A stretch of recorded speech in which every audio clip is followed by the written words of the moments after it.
Meus prezados e queridos irmãos da TV Caminho Livre, que a graça e a paz do Senhor Jesus estejam com todos vocês.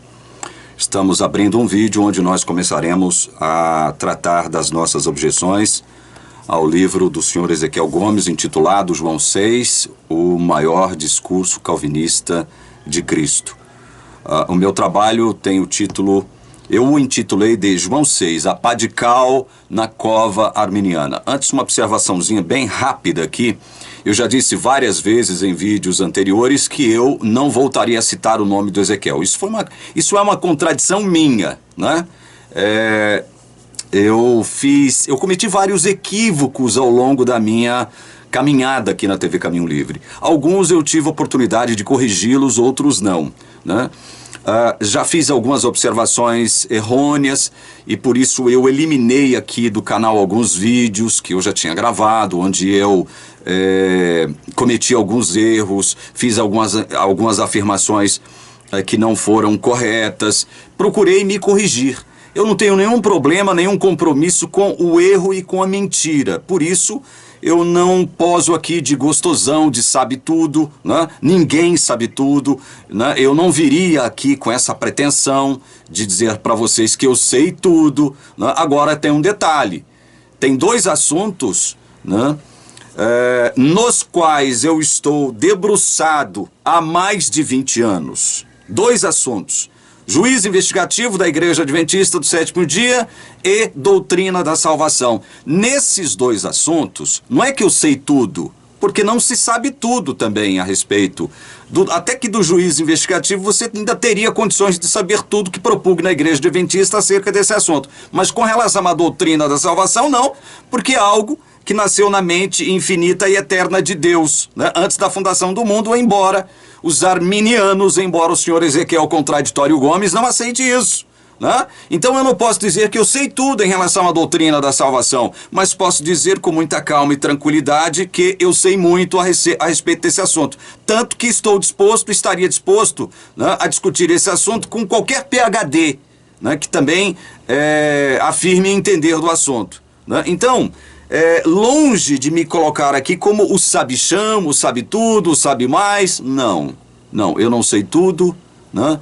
Eu não cheguei nem a arranhar a superfície do conhecimento dessa doutrina, porque ela provém de Deus, ela procede de Deus, né? Da mente santa, infinita de Deus.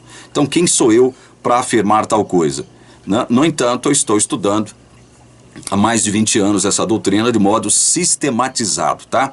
Quero dizer que, se não me engano, em 2 ou 3 momentos, eu me utilizei de alguns termos técnicos nesse trabalho, porque isso foi necessário.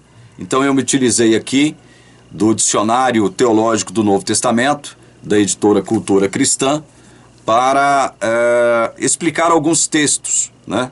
Alguns termos em grego, que nós precisávamos explicar, para que você pudesse entender a palavra de Deus de modo correto e não de modo enganoso e equivocado, como faz o senhor Ezequiel Contraditório Gomes. Eu me utilizei também desta teologia sistemática aqui, as doutrinas da fé cristã, uma teologia sistemática para os peregrinos no caminho do Michael Horton, tá? Então, eu acho que, se não me engano, se não me falha a memória, no máximo em 3 ocasiões eu me utilizei de alguns trabalhos para poder ampliar ou amplificar o entendimento acerca de alguns termos técnicos, né? Alguns termos gregos, para que você pudesse entender aquilo que o autor da palavra de Deus intencionava dizer, tá certo? Então vamos lá? Antes eu quero fazer uma oração juntamente com você que está aí do outro lado me acompanhando. E outra coisa, rapidinho, antes da oração. Eu não pretendo, não é pretensão minha, não é intenção minha, não é plano nem projeto meu, com este trabalho, tentar, não vou dizer nem converter, mas tentar converter o Ezequiel Gomes. Não é essa a minha pretensão, tá? Não é essa a minha intenção. A minha intenção com esse trabalho é abençoar com conhecimento da palavra todos aqueles que desejam saber o que é que a Bíblia realmente diz acerca da doutrina da salvação. E quero dizer mais, eu não esgotei esse assunto aqui, tá? Isto aqui foi escrito com base apenas e tão somente em alguns comentários do Ezequiel Gomes sobre esse assunto, tá? Então, eu também não pretendo, com esse meu trabalho aqui, que tem 171 páginas, esgotar esse assunto. Longe de mim essa pretensão também, tá bom? Então, com esse trabalho eu pretendo abençoar todos vocês que assistem esse canal em busca do verdadeiro entendimento daquilo que a Bíblia propugna como sendo o verdadeiro evangelho, certo? Então vamos lá? Eu quero orar a Deus, quero pedir a Deus a unção do Espírito Santo sobre a minha mente e sobre a sua mente, para que a gente possa compreender o que será dito aqui, ok? Senhor Deus, nosso Pai, santificado seja o vosso nome. Venha o teu reino, seja feita a vossa vontade, assim na terra como no céu.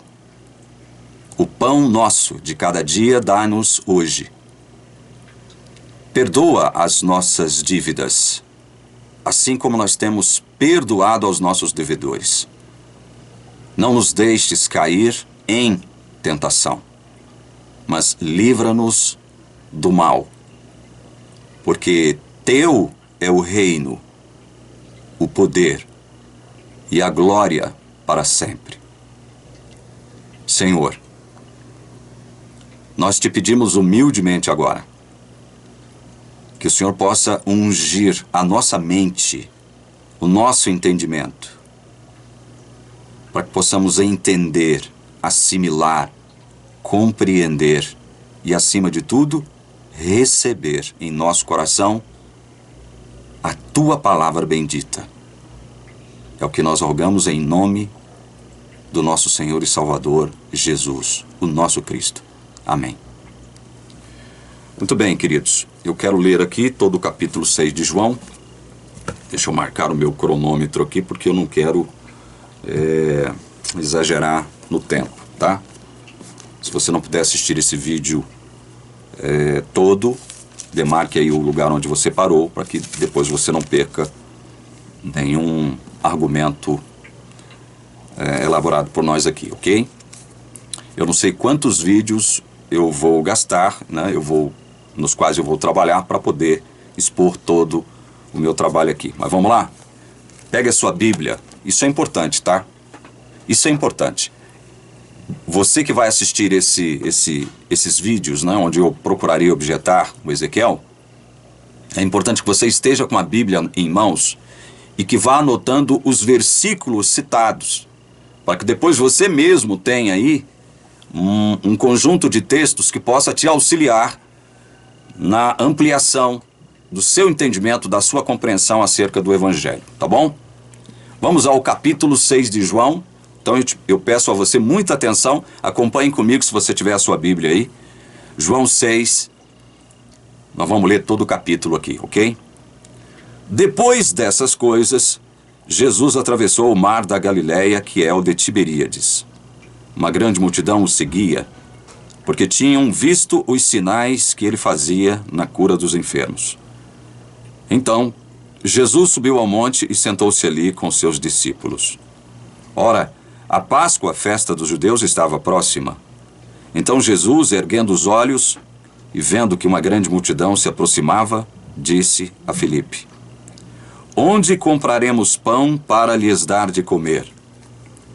Mas Jesus dizia isto para testá-lo, porque sabia o que estava para fazer.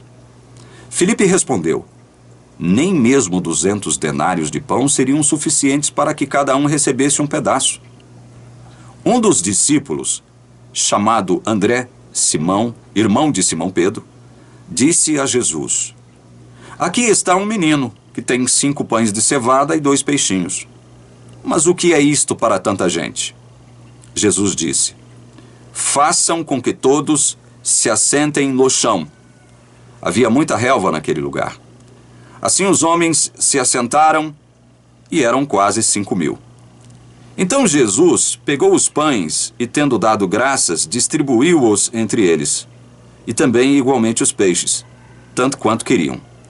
E quando já estavam satisfeitos, Jesus disse aos seus discípulos: recolham os pedaços que sobraram, para que nada se perca. Assim, pois, o fizeram e encheram 12 cestos de pedaços dos 5 pães de cevada que sobraram depois que todos tinham comido. Quando as pessoas viram o sinal que Jesus havia feito, disseram: este é verdadeiramente o profeta que devia vir ao mundo.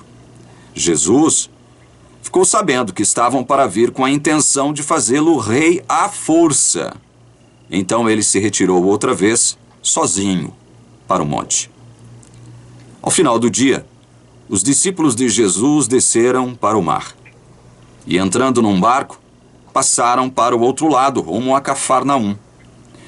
Já estava escuro e Jesus ainda não tinha ido até onde eles estavam.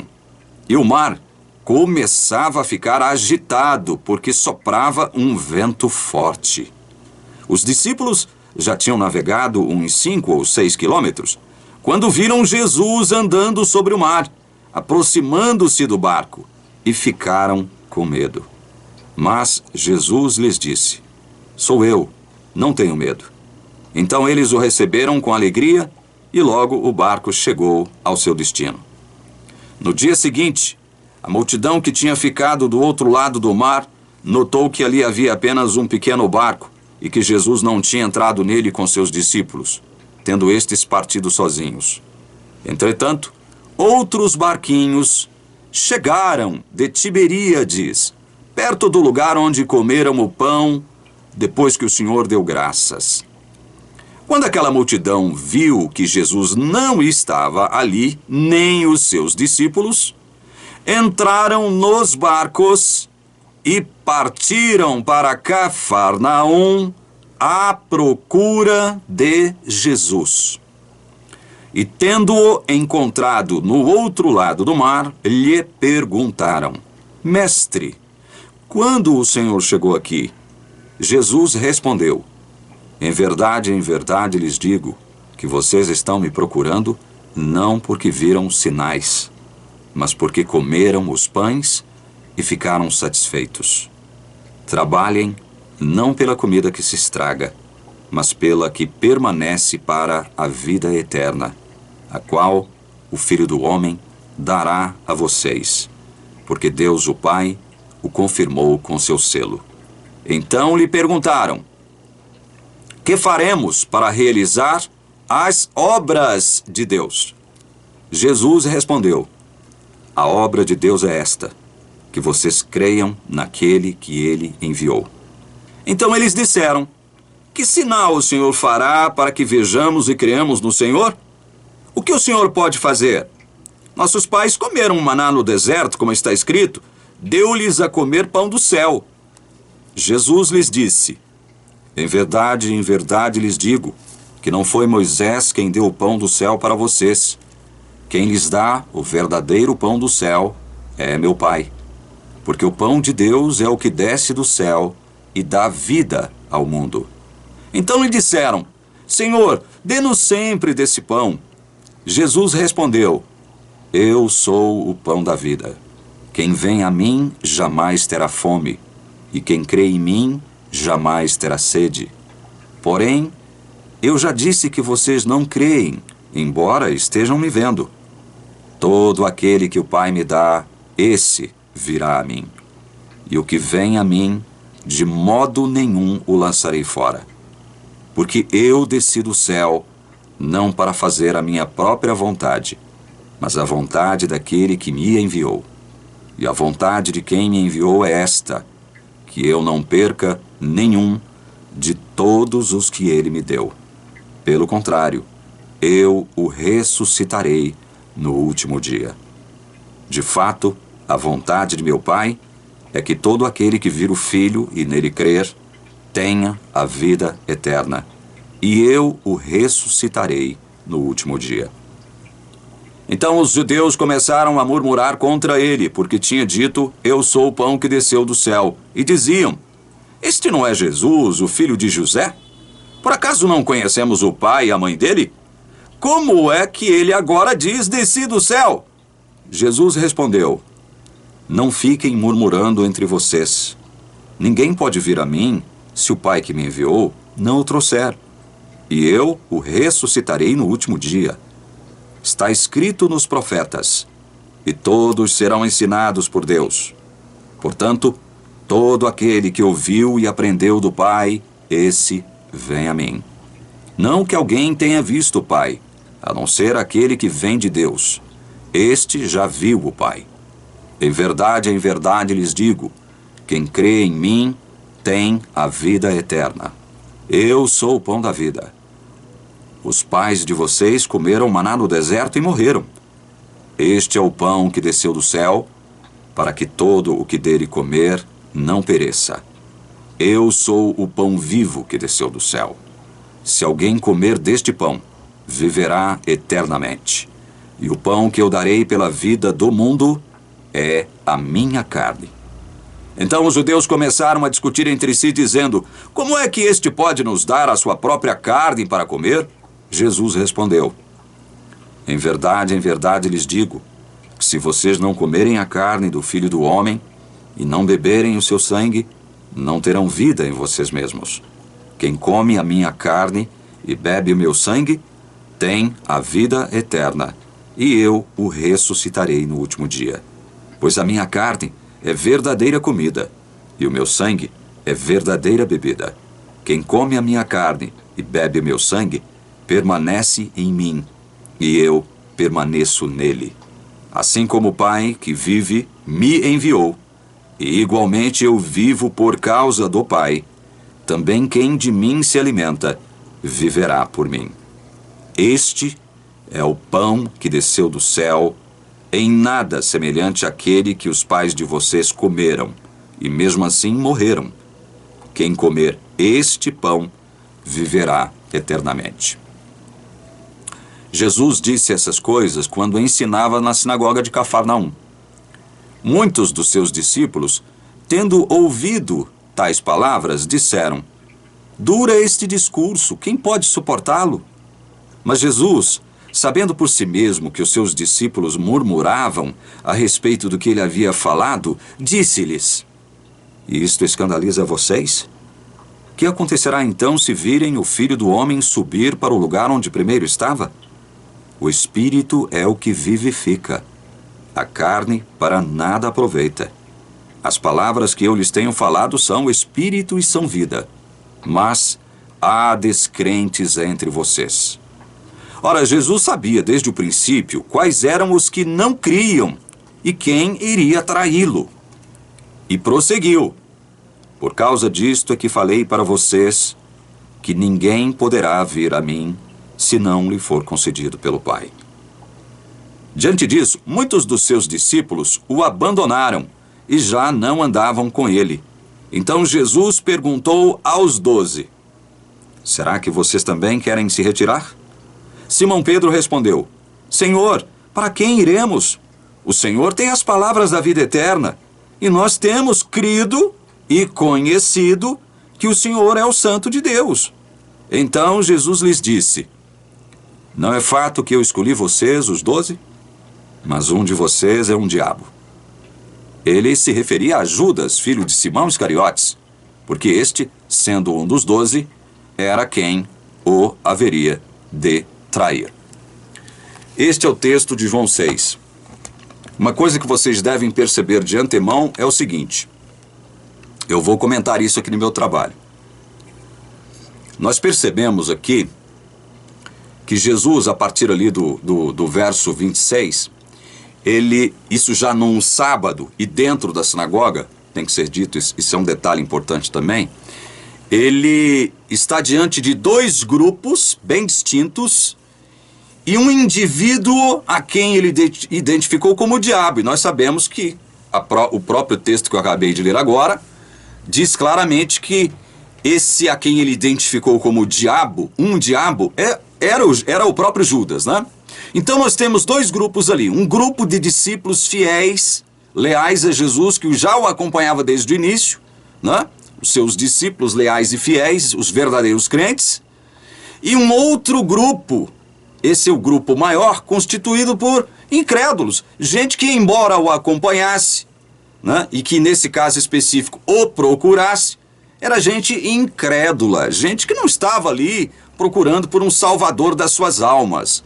Então Jesus deixa bem claro isso. E ao longo das nossas considerações, vocês vão perceber essa distinção que eu acabo de fazer agora, tá? Dois grupos, um grupo pequeno, um grupo menor, constituído pelos verdadeiros crentes de Jesus, e um outro grupo, um grupo maior, constituído por gente descrente, como o próprio Jesus identificou aqui, certo? Esse detalhe é de suma importância para que você consiga captar o que nós vamos trabalhar a partir de agora. Outra coisa muito importante, com relação a esse grupo de incrédulos, em nenhum momento Jesus aceita o que eles dizem, em nenhum momento. Jesus não aceita o que eles dizem em nenhum momento. Jesus não concorda com nada que esse grupo maior, constituído por descrentes, afirma, ou discute, ou questiona, ou fala, ou declara. Jesus não concorda com nada, né? Isso é um outro detalhe que vocês precisam entender. Porque, conforme vocês verão, o senhor Ezequiel trabalha esse texto aqui de um modo muitíssimo equivocado. Vamos lá. João 6... e a pá de cal na cova arminiana. O capítulo 6 de João começa com a informação de que uma grande multidão seguia Jesus por causa dos sinais que ele fazia ao curar os enfermos. Ao subir a um monte com seus discípulos, essa mesma multidão o acompanha. Do ponto de vista humano, diríamos que a busca, né, pelo mestre, fosse qual fosse o motivo, deveria ser vista como algo extremamente positivo. Não é verdade? Contudo, como veremos à frente, para Jesus, a busca por ele não é tudo. Procurar Jesus, buscar Jesus, para o próprio Cristo, não é tudo. Isso ficará cada vez mais claro na medida em que prosseguirmos na leitura do texto em questão, especialmente quando lemos o que consta nos versos 15 e 26, nós lemos agora. Verso 15, Jesus ficou sabendo que estavam para vir com a intenção de fazê-lo rei à força. Então ele se retirou outra vez sozinho para o monte. No verso 26, em verdade, lhes digo que vocês estão me procurando, não porque viram sinais, mas porque comeram os pães e ficaram satisfeitos. Então isso aqui é um outro detalhe importantíssimo, meus irmãos. É justamente por isso que o Senhor Jesus desenvolverá uma linha de raciocínio que permeará todo o capítulo 6 de João, no sentido de demonstrar a inutilidade de empreender uma ação com o objetivo puro e simples de buscá-lo, sem levar em conta os reais motivos de tal pretensão.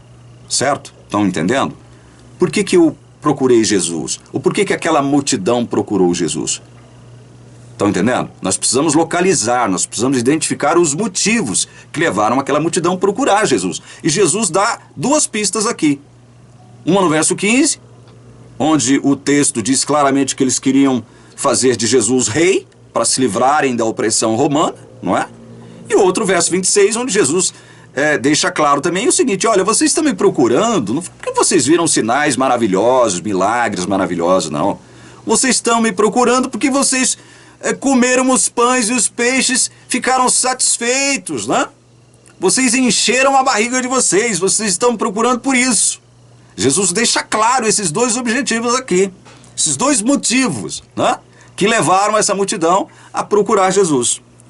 Olha, aí eu pego um texto bíblico aqui que está em Lucas 9, que servirá de exemplo para que nós entendamos que procurar Jesus não é tudo, buscar Jesus não é tudo. Se nós trouxéssemos para os nossos dias essas afirmações que eu estou fazendo aqui agora, olha, procurar Jesus não é tudo. Buscar Jesus ou buscar por Jesus não é tudo. Eu queria trazer isso para os nossos dias. Procurar uma igreja não é tudo. né? Se ligar a uma igreja não é tudo, ou uma denominação religiosa, não é tudo. Estar dentro de uma igreja pensando que por estar dentro de uma igreja você está ligado vitalmente e espiritualmente a Cristo, são coisas distintas, bem diferentes. Nós precisamos entender isso. Em Lucas 9, temos dois exemplos muitíssimo claros acerca disso. O primeiro exemplo, nos versos 57 e 58. Então anote aí, tá? Anote aí, Lucas 9, 57 e 58, são exemplos de que procurar por Jesus não é tudo. Os versos dizem assim: enquanto seguiam pelo caminho, alguém disse a Jesus: vou segui-lo para onde quer que o Senhor for. Mas Jesus lhe respondeu: as raposas têm suas tocas, e as aves do céu têm seus ninhos, mas o Filho do Homem não tem onde reclinar a cabeça. Olha só, alguém procura Jesus, vai até Jesus e propõe segui-lo. E Jesus rejeita. Jesus rejeita essa proposta. Ou seja, por que Jesus fez isso? Jesus sabia, meus queridos irmãos, que os verdadeiros motivos que levaram esse homem a propor segui-lo não tinham nenhuma relação com o desejo de salvação, e sim com a expectativa de uma boa vida, né?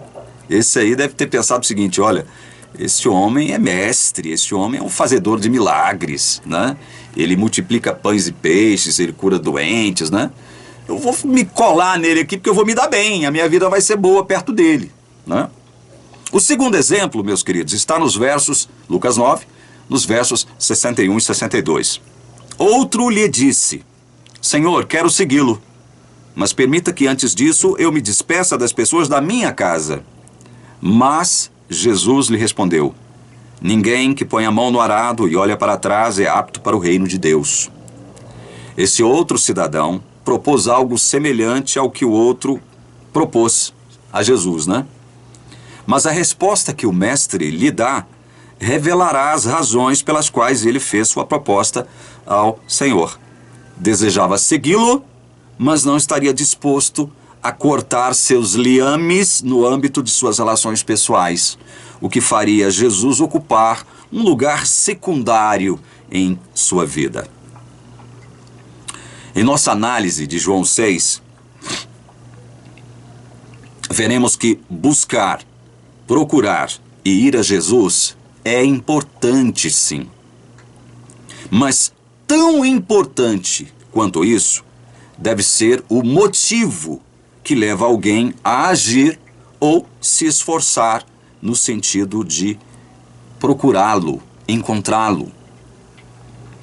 Nossas objeções ao Ezequiel se basearão em algumas de suas declarações, onde ele desenvolverá seus argumentos, tendo como escopo provar que a salvação se dá mediante uma relação sinérgica entre Deus e o homem. Antes, tratemos de entender os significados das palavras sinergia, graça e mérito. Sinergia é um substantivo feminino que designa uma ação associada de dois ou mais órgãos, ação ou esforços simultâneos, cooperação, ação conjunta, etc. Isso é sinergia segundo o dicionário. Graça tem o sentido básico de favor. E quando Deus ou Cristo são o sujeito agindo em graça para com a humanidade, é favor imerecido. Isso consta no dicionário de Paulo e suas cartas, a página 607. Portanto, graça é favor imerecido.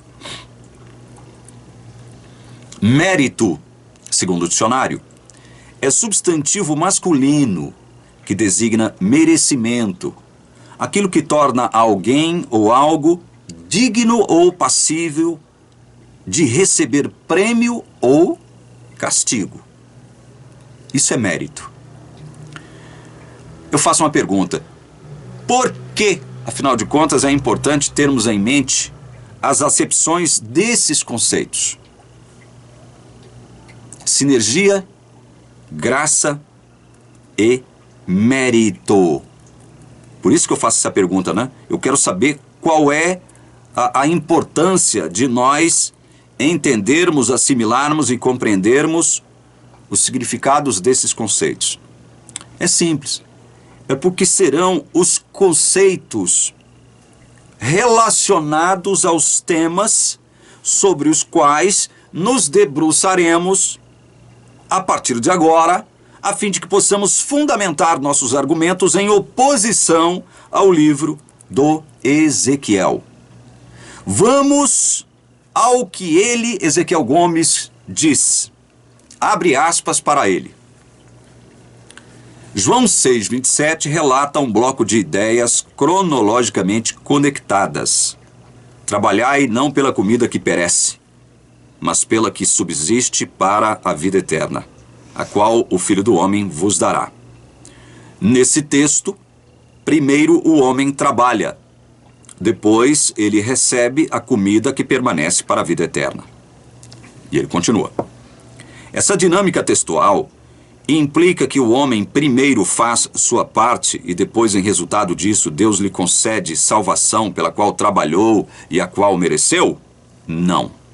Mas, para explicitar isso, é necessário fazer referência a um universo bem mais amplo de dilemas bíblicos. E aqui está um ensino importante. A Escritura não é composta de textos absolutamente desconectados entre si, que devam ser lidos e entendidos isoladamente. Fecha aspas para o Ezequiel. Nós iremos trabalhar vários aspectos desse texto do Ezequiel aqui, tá? Ao longo das nossas discussões e considerações, vocês vão perceber isso. Mas vamos lá. Apesar de dizer que um texto não deve ser analisado isoladamente, o que está correto, é uma afirmação correta do Ezequiel, ele afirma que em João 6,27, preste bem atenção, há um bloco de ideias cronologicamente conectadas. Quais seriam essas ideias que nesse texto específico estariam cronologicamente conectadas? Nós estamos falando de João 6,27, tá? Ele diz, primeiro o homem trabalha, depois ele recebe a comida que permanece para a vida eterna. Ezequiel diz. Então, irmãos, com base no que nós lemos de Ezequiel, seria o caso de considerarmos as implicações de se assumir que, se essas ideias estão unidas por uma ordem cronológica, elas devem, portanto, ser analisadas dentro da relação de causa e efeito. Porque, obviamente, a causa vem primeiro e o efeito vem depois. Isso deveria pressupor a aceitação de uma vinculação lógica entre trabalho como causa e a vida eterna como efeito. Só que o Ezequiel nega isso aqui. O que nos levaria a concluir que, segundo a leitura do Ezequiel sobre João 6,27, não nos restaria outra alternativa, a não ser cravar a ideia de que somente se eu trabalhar é que serei digno de receber a vida eterna. Porque, de acordo com ele, os conceitos expressados no texto bíblico, João 6,27, estão cronologicamente conectados. Desse modo, a vida que permanece, ou que não se estraga, não poderá vir antes do trabalho. Assim sendo, outra ideia que emergirá necessariamente de tal leitura será a noção de mérito, o que ele vai negar, o que o Ezequiel vai negar, ignorando a própria lógica dos seus argumentos. E o que é pior, não levando em consideração que no âmbito humano, Jesus e a Bíblia reconhecem a ideia de mérito. Anote aí 3 versículos. Primeiro, Lucas 10, verso 7, onde o Senhor diz assim, digno é o trabalhador do seu salário. Veja que Jesus, quando diz isso aqui, ele não está tratando de salvação. Ele está tratando de coisas relacionadas ao âmbito humano. Então ele vai dizer, digno é o trabalhador do seu salário. Certo? Lucas 10, 7. Outro texto, Gálatas 6, 7. Paulo, pois aquilo que o homem semear, isso também ceifará. Olha, você semeia uma semente de algo, você vai colher o fruto ou os frutos daquilo que a semente representa. Algo. Você não planta laranja e vai colher maçã. Então, isso aqui é um princípio. Isso aqui é um princípio lógico, certo? Outro texto. 1 Timóteo 5,18. O apóstolo Paulo afirma categoricamente: o trabalhador é digno do seu salário. Então, no âmbito humano, meus irmãos, tanto Jesus quanto a Bíblia, eles reconhecem a noção de mérito.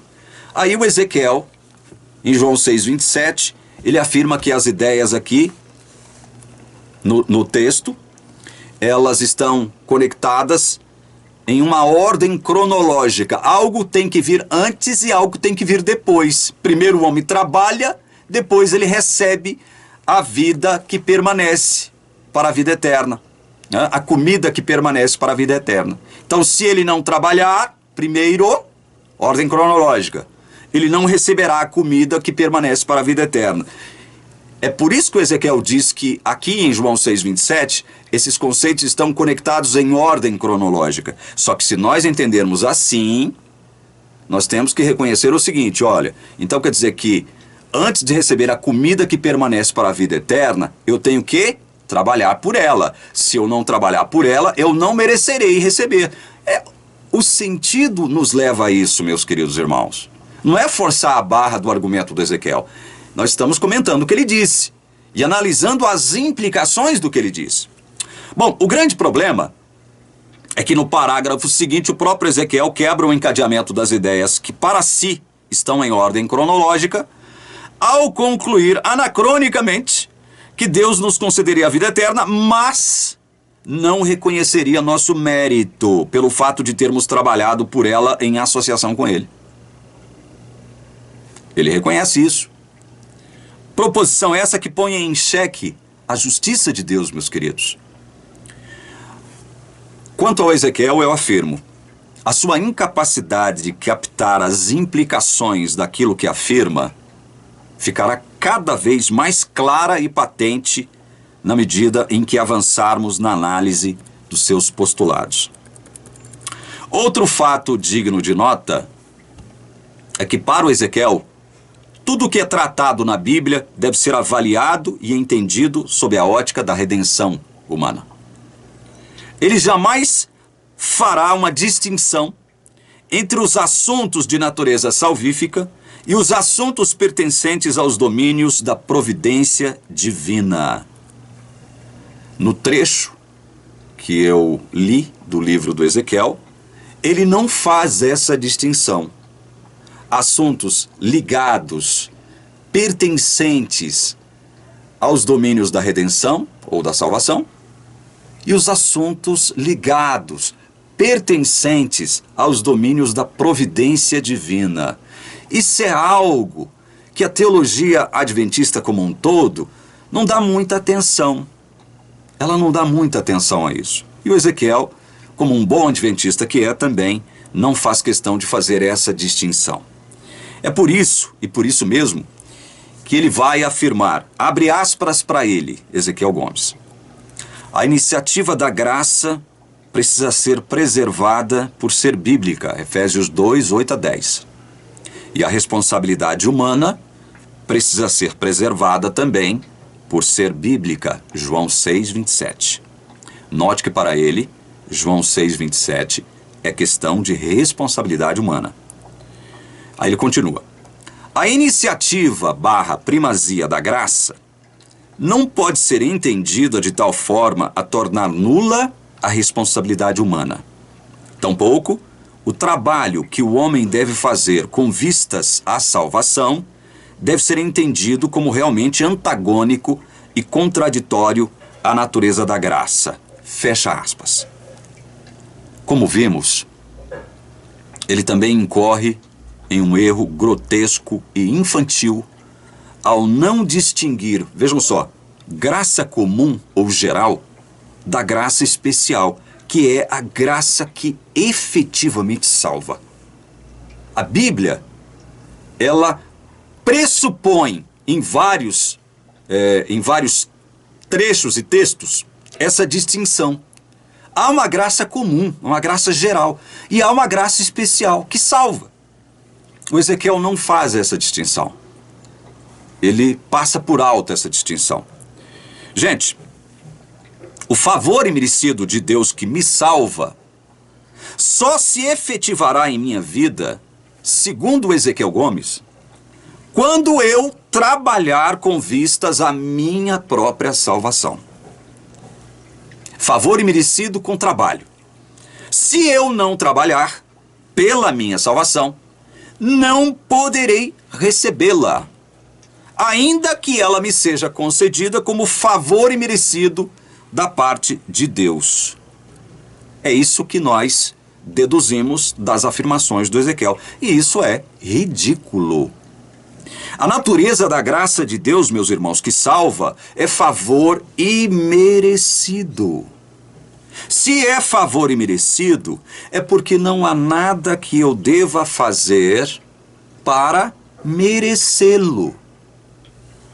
Essa é a natureza da graça de Deus que salva. Se minha salvação decorre desse favor, que por ser proveniente de Deus, é imerecido, se eu insistir que devo trabalhar para obtê-lo, automaticamente esse favor deixará de ser favor e deixará de ser imerecido. A graça redentiva é favor divino, sem a presença do merecimento humano. Imerecido é a qualidade de tudo aquilo no qual não há merecimento ou mérito. E nós vamos analisar isso adiante nas nossas considerações. Ainda sobre João 6,27, o Ezequiel vai declarar algo que irá comprometer toda a sua linha de raciocínio, além de expor toda a sua incompetência no que diz respeito a interpretar corretamente as reais intenções que levaram aquela multidão a procurar por Jesus. Nós falamos disso no início das nossas considerações. Os motivos que levaram aquela multidão a procurar Jesus. Quais foram os motivos? Vejamos o que o Ezequiel diz acerca da graça aplicada àquela multidão. Abre aspas para o Ezequiel. Dessa forma, podemos seguramente dizer que a graça agiu primeiro nas pessoas às quais Jesus se refere em João 6,27, muito antes de serem chamadas a trabalhar pela comida que permanece para a vida eterna. Deus as deu vida em primeira instância, desde o ventre de suas mães. Deus as carregou e as atraiu ao ponto de seu contato com Jesus naquele momento histórico. Além do mais, o Pai atraiu aquelas pessoas a Cristo através de milagres extraordinários, pelo que elas foram sinergisticamente em busca do Salvador em resposta a essa atração. Os desdobramentos da história, contudo, indicam que nada disso ocorreu nos termos de uma graça irresistível. Tanto que em um ponto-chave da relação entre Deus e essas pessoas, elas foram confrontadas com a necessidade de trabalharem pela comida que permanece para a vida eterna, e somente se o fizessem é que a receberiam finalmente da parte do Filho do Homem. Isso implica que o esforço e responsabilidade humanos substituem a graça divina? Não, mas implica que a relação referida na Bíblia, na compreensão das dinâmicas textuais, sob perspectiva ampla, é sinergista e não monergista. Em outras palavras, Deus e homem interagem na experiência soteriológica, e não temos apenas Deus como único agente na história e experiência de salvação do homem. De outra forma, a perdição de algum homem só poderia ser explicada pela ausência do amor e da graça redentora de Deus em sua direção, desfigurando o caráter do Deus da Bíblia completamente. Fecha aspas. Aí ele cita aqui João 3,16, 1 Timóteo 2,4, 2 Pedro 3,9, 1 João 2,2, 1 João 4,16. Nós vamos trabalhar esses textos mais ao final das nossas considerações. Vamos analisar cada um dos versos acima mencionados de uma forma mais detida, tá? Lá no final das nossas considerações. Analisemos primeiro esse último parágrafo onde o Ezequiel faz uma afirmação patética, pensando que com isso está expressando um argumento imbatível acerca da salvação humana. Para ele, se Deus fosse o único agente responsável pela redenção, seu caráter ficaria desfigurado, porque, como Deus de amor que ama a todos igualmente, teria que ser responsabilizado pela perdição de todos aqueles a quem não dispensasse seu amor redentivo. Esse argumento é tão ridículo que custa acreditar que ele tenha se originado de alguém que diz ser mestre em teologia. Mas isso é mais uma evidência inequívoca de que estamos lidando com um analfabeto funcional em se tratando de evangelho. O Ezequiel Gomes, maldosa, propositalmente, procura perverter o conhecimento acerca daquilo que o calvinismo propugna ao mundo como sendo a verdadeira doutrina da salvação. O que o Ezequiel nunca compreendeu é que toda a raça humana fora condenada à morte eterna pela desobediência de Adão no jardim do Éden. Esse fato é reconhecido pelo apóstolo Paulo em Romanos 5, 12 a 21, trecho que nós também discutiremos no final de nossas considerações. O Ezequiel vai dizer no verso, Paulo vai dizer no verso 12, portanto, assim como por um só ser humano entrou o pecado no mundo e pelo pecado veio a morte, assim também a morte passou a toda a humanidade porque todos pecaram. Observe a amplitude e gravidade das implicações do que ocorreu no Éden. A morte passou a toda a humanidade. Isso porque em Adão todos pecaram. Essa é a mesmíssima ideia que o apóstolo Paulo expõe aos Coríntios em sua primeira epístola, capítulo 15, verso 22. Em Adão, todos morrem. Perceba a lógica do raciocínio bíblico. Se todos pecaram, nada menos que todos devem morrer. É simples assim. A morte é a penalidade final e inescapável, humanamente falando, de todos nós habitantes do planeta Terra. Se Deus, agora presta atenção nisso que eu vou falar aqui agora. Se Deus em sua justiça determinasse a destruição de toda a raça humana, seu caráter justo e amoroso não poderia ser desfigurado por isso. Afinal, no início de tudo, ele deixou claro que a vida eterna nos seria concedida sob a condição de obediência a uma única ordem emitida por ele. Quem falhou não foi Deus, foi o homem criado para ser o representante federal de toda a raça. Nele, em Adão, somos todos considerados culpados.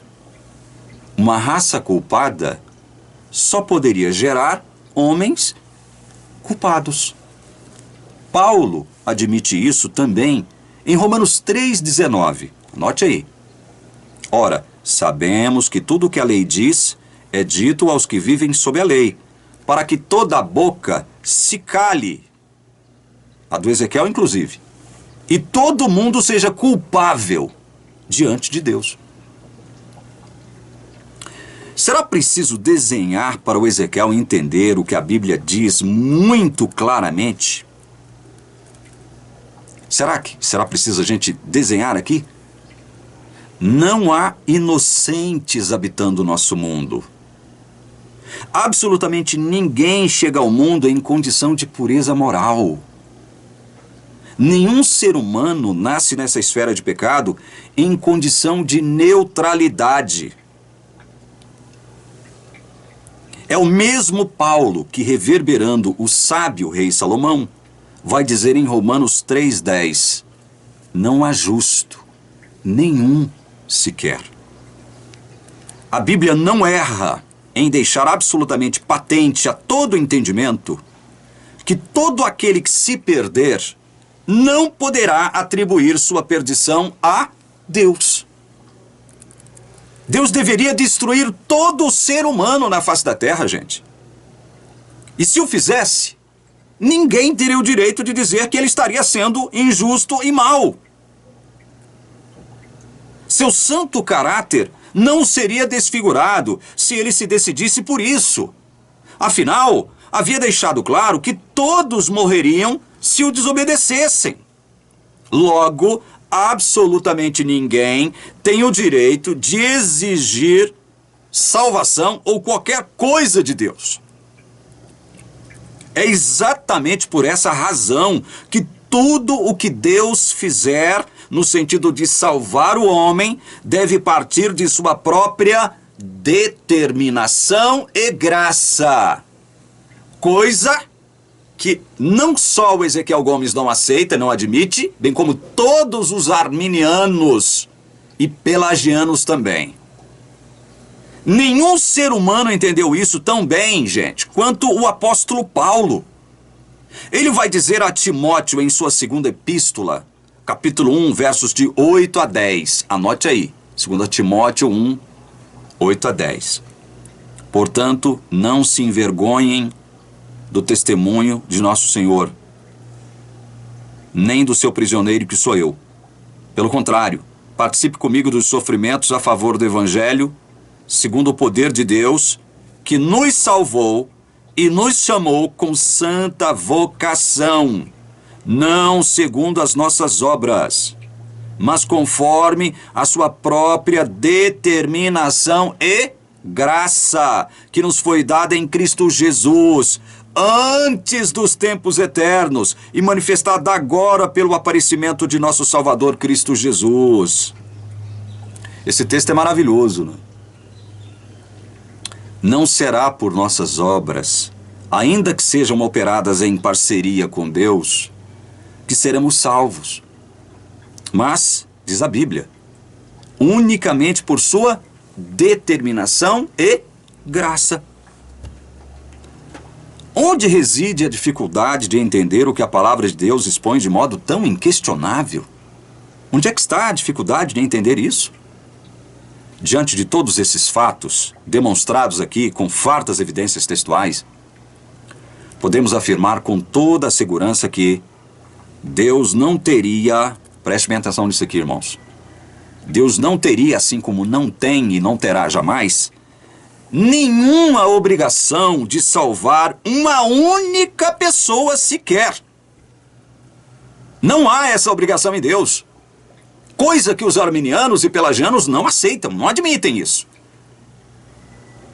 E firmar tal fato de que Deus não é obrigado a salvar ninguém, não desfigura o caráter santo e justo de Deus. Pelo contrário, paradoxalmente, acentuar isso contribuirá para destacar toda a sua bondade e misericórdia ao decidir, antes mesmo de criar a terra, salvar muitos de todas as nações, tribos e línguas por sua determinação e graça manifestadas na pessoa de Cristo.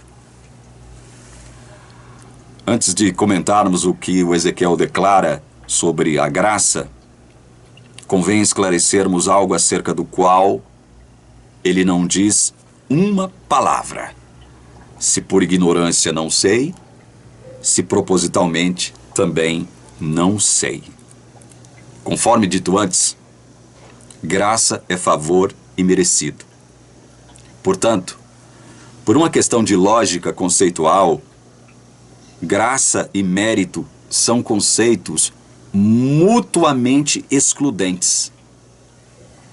Graça tem relação com a ação exclusivamente divina que nos alcança como favor que nós não merecemos.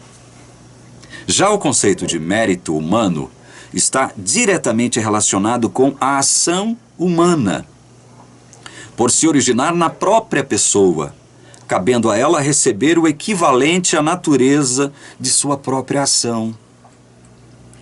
Embora haja somente uma espécie de graça em Deus, contudo, sua graça se manifesta em diferentes dons e operações, sempre com o sentido de favor imerecido. Preste atenção nesse argumento. No Éden, antes de caírem em pecado, Deus antecipou ao homem, conforme nós já acabamos de dizer, aquela que seria a justa sentença por sua desobediência. No dia em que dela comer, você certamente morrerá. Deus se referindo à árvore do conhecimento do bem e do mal. Gênesis 2:17. A partir desse instante, quando o homem come do fruto, desobedece a Deus, cai em pecado, estaria decretado o reinado do pecado, cuja consequência final seria a morte eterna, como nós acabamos de dizer. Desse modo, o destino, olha só, o destino não apenas da raça humana, bem como de toda espécie de vida existente na Terra, estaria irremediavelmente traçado. A Terra agora seria lugar de total e completa maldição. Maldita é a terra por sua causa, disse Deus a Adão. Gênesis 3:17. Sendo o nosso Criador um Deus justo, seria o caso de se esperar, portanto, mais uma vez nós estamos reforçando esse fato, que todo tipo de vida sobre a terra deixasse de existir a partir da entrada do pecado na esfera humana. Não é correto? Entretanto, não foi o que ocorreu. Como sabemos todos, a vida em todas as suas formas e espécies continua existindo, ainda que em condição transitória. Um dia, todos morreriam para todo sempre. Esse é o verdadeiro e inescapável teor da condenação. Assim sendo, a conclusão é demasiadamente óbvia. Desde a transgressão de Adão, não há qualquer espécie de vida que possa subsistir naturalmente por si mesma. Nenhum ser poderá manter-se vivo por si só. As perguntas são: se é isso mesmo que a Bíblia diz, por que há ainda vida na Terra? Por que ainda há vida na Terra? E se há, como há, quem a sustenta até agora? A Bíblia responde. Eu vou ler 3 textos que respondem essa pergunta. Quem é que sustenta a vida sobre a terra? O Filho, que é o resplendor da glória de Deus e a expressão exata do seu ser, sustentando todas as coisas pela sua palavra poderosa. Hebreus 1:3. Anote esse verso aí. Esse verso está dizendo que Jesus é que sustenta todas as coisas através da sua palavra poderosa. Ele que sustenta. Outro texto, Colossenses 1:17. Ele, esse ele é uma referência a Jesus, é antes de todas as coisas. Nele tudo subsiste. Olha outro texto maravilhoso. Colossenses 1:17. Nele tudo subsiste. Tudo. Em Cristo subsiste. Outro texto, João 3:35. Inclusive esse texto aqui de João 3:35 é maltratado e mal interpretado pelo Ezequiel no seu livro. O que o João 3:35 diz? O Pai ama o Filho e entregou todas as coisas nas mãos dele. Nós, calvinistas dos 5 pontos, eu sou um deles, afirmamos que esse todas as coisas aqui inclui as pessoas, viu, senhor Ezequiel? Inclui todas as pessoas também, tá? Não é que esse papozinho enganoso, né? E maldoso e malandro, de que nós não reconhecemos isso aqui não, viu? Bom, gente, nós lemos 3 textos. Diante de tais provas textuais, é possível afirmar axiomaticamente que Cristo é quem sustenta todas as coisas, inclusive a vida em suas mais variadas formas e espécies. Por conseguinte, tudo que é bom, belo e verdadeiro, que sucede a toda criatura da face da terra, independentemente de ela estar salva ou não, presta atenção nisso aqui. ocorre única e exclusivamente pela graça de Deus. Mateus 5,45. Porque ele faz o seu sol nascer sobre maus e bons, e vir chuvas sobre justos e injustos. Mateus 6,26. As aves do céu, o Pai de vocês que está no céu, as sustenta. Salmos 104,14. Fazes crescer a relva para os animais e as plantas para o serviço do homem, de sorte que da terra tire o seu pão. Salmos 104,30. Envias o teu espírito, eles são criados. Assim renovas a face da terra.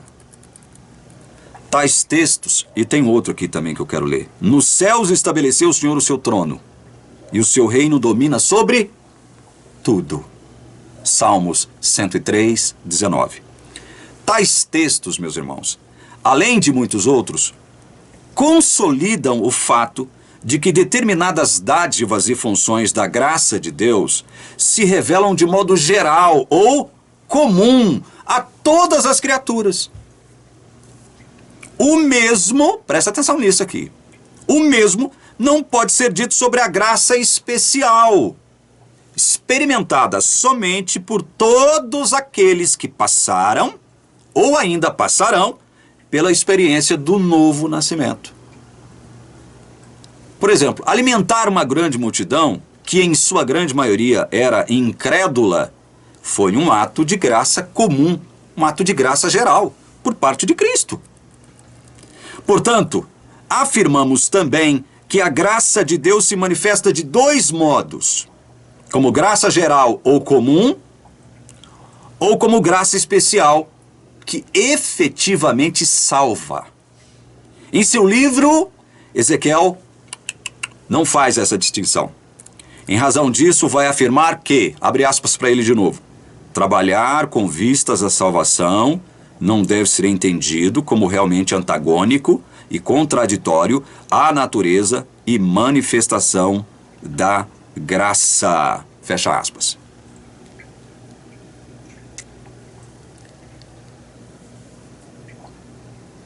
Porque, vai dizer ele, né? Tanto a graça de Deus e a responsabilidade humana são expressadas pelo Senhor em sua palavra.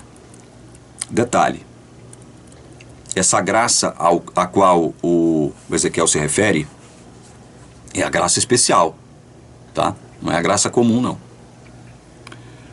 Bom, eu tenho que terminar de comentar esse argumento sobre a graça do Ezequiel. Mas eu estou vendo aqui no meu cronômetro que eu já estou próximo, o meu vídeo já está próximo de 1 hora. Eu vou encerrar esse vídeo aqui, mas vou voltar no próximo de onde eu parei, correto? Para que você possa acompanhar os argumentos do Ezequiel com relação a essa graça, e para isso nós vamos voltar a ler o texto de novo dele, tá? Com relação a essa graça que ele afirma que Deus manifestou naquela multidão que procurou a Jesus ali em João 6, muito antes deles serem chamados a trabalhar pela comida que permanece para a vida eterna. Ele vai dizer que essa graça se manifestou em primeira instância sobre eles desde o ventre de suas mães, tá bom? Nós vamos, no próximo vídeo, voltar a ler esse comentário, para que a partir daí a gente possa dar sequência aos nossos argumentos e mostrar para vocês como esse entendimento dessa graça do Ezequiel aqui acerca de João 6, ela é completamente antibíblica e extremamente contraditória, tá bom? Que Deus abençoe você que assistiu o vídeo até aqui. No próximo a gente continua de onde nós paramos. Deus abençoe você.